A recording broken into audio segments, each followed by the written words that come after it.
Here is how you get the new number plates in Kenya, the reflective motor vehicle number plates. Google eCitizen, and then you go ahead and log in. So once you log in, on the top right side, you input your email address or ID number. That is the first prompting that you have to work on, the email address and the ID number. Next, you input your password. Okay. Remember, this is very sensitive data and I am going to blur all these details. Just follow along. Maybe if you have your phone with you, just follow along and then you will get to understand. You can also do this on a laptop or a machine. So those are the details. Never save this password. That's the prompt. Just say never for that, saving the password. Okay. Once you're on the home page of eCitizen, you just scroll down to NTSA because that is what you need. There are so many other government services on eCitizen, but you need NTSA. It then prompts you to sign in again, either continue or sign in. And once you do that, you get to the home page of your details, and then your driving license is over there. How many points do you have? How many driving points? How long have you been driving? So this is the page where you see all that. And then at the bottom, you have the vehicle registration of the car that you own. Okay.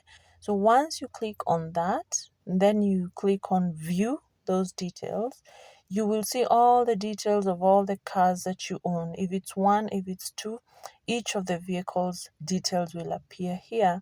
So what you need to click on is the motor vehicle services. Okay. Once you click on the motor vehicle services, you will see all the services there, including inspection, but you need the last one, which is the reflective plate.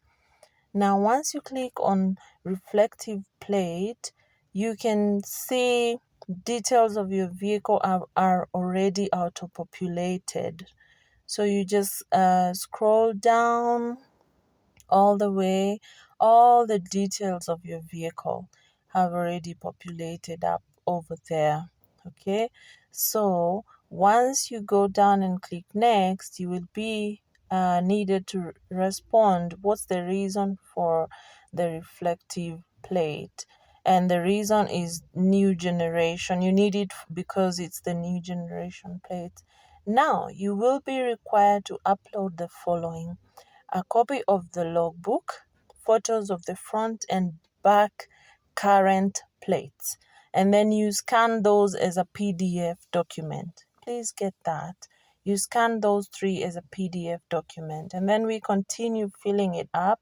Now, the reflective plate required is both the front and the back plates, and then you specify. Remember, the front is oblong shaped and the back is square shaped. Next, you get to choose the town or city where you need to collect the new plates.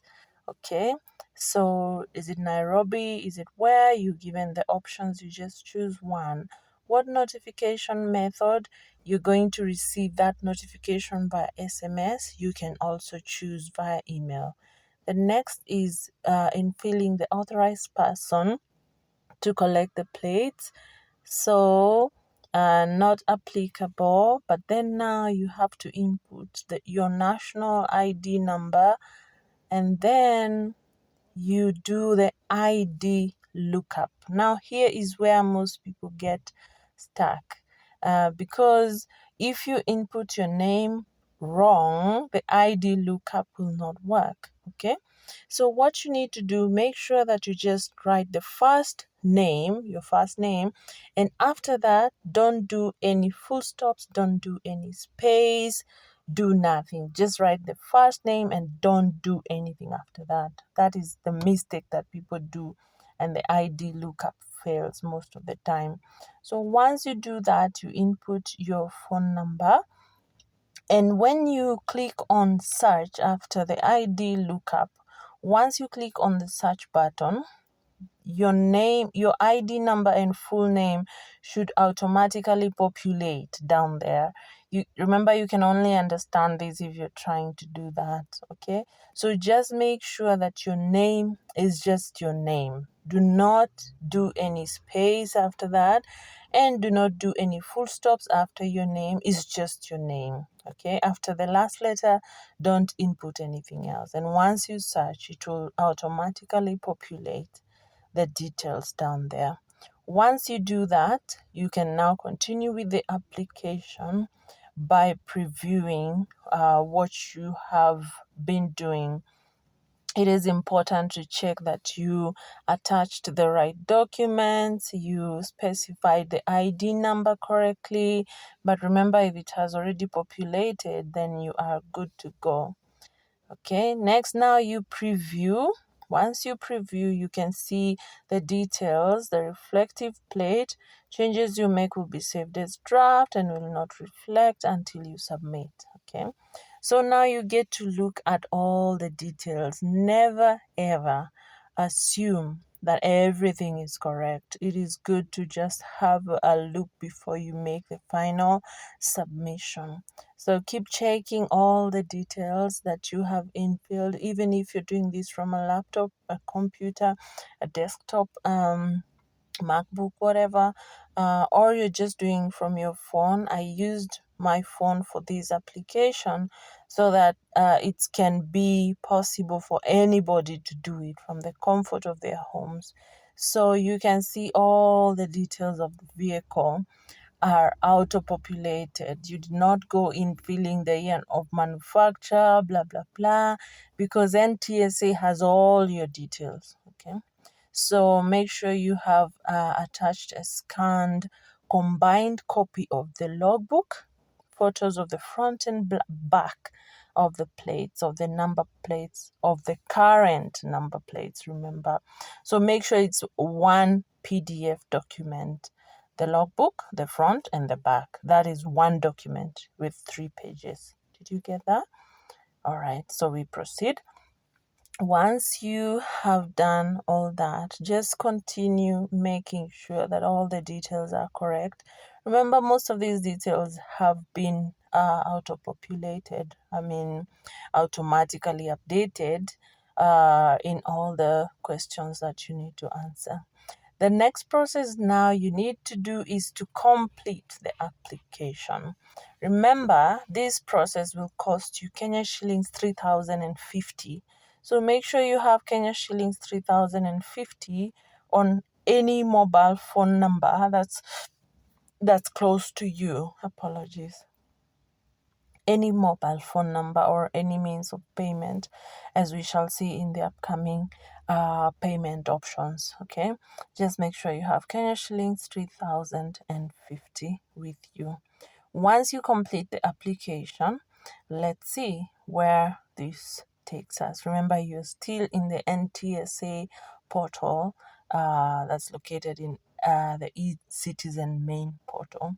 As you can see now, here is the details of the owner of the vehicle, and the total bill is Kenya shillings 3,050, and the payment reference is that. So now you select the payment mode: Airtel Money, Absa, Coop Bank, Consolidated Bank, Diamond, RTGS, all that, M-Pesa, Posta Pay.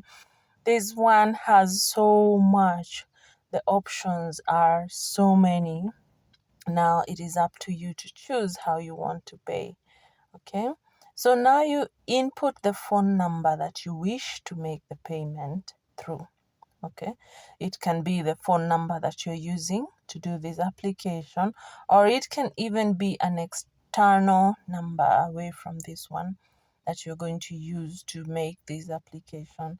Just make sure that you have 3,050 Kenya shillings. Okay, once you do that and you just prompt it to initiate the payment, remember all this is blurred for the sake of the privacy issue, data protection, Now, after prompting it, we're required to input the M-Pesa PIN. Okay, So you are required to input the M-Pesa PIN, and once you make that payment and confirm from your M-Pesa side, you then come back to this place where you were initiating the payment from. And once you scroll down, as you can see, remember this is a 20-minute process, it's not that complicated. You just click on complete the payment. Once you click on the completing the payment, it tells you success. Your payment was processed successfully. Do not retry the payment if it does not yet reflect below. Okay, so here are the application details. Reflective plate, reference number. The stage is pending approval. Remember that as the first thing you get. And then you have a receipt that's attached over there that you will need to download. Remember to download that receipt because you may need it during collection. So download your receipt, and as you can see, all the details of the vehicle for which you are applying the reflective plates, all the details appear there. Okay, and make sure you attached. Remember, it's okay, just look at that. Although that stage is already gone where you can change that, I think. So what you just need to do, just make sure that you did all the right things. Okay, from step one, even if you have to write all these details somewhere so that you don't go messing up what you require, what you need to upload, just make sure you do that. Now let's have a look at the receipt, and there it is. So our customer has gotten their receipt. So, and then there's a government copy, the customer copy and the government copy. Okay, so we now have our receipt in place. Remember to go download it and save it somewhere. You can send it to your WhatsApp, you can send it to your email, and then sign out on the top right. And here is the confirmation to wait for collection.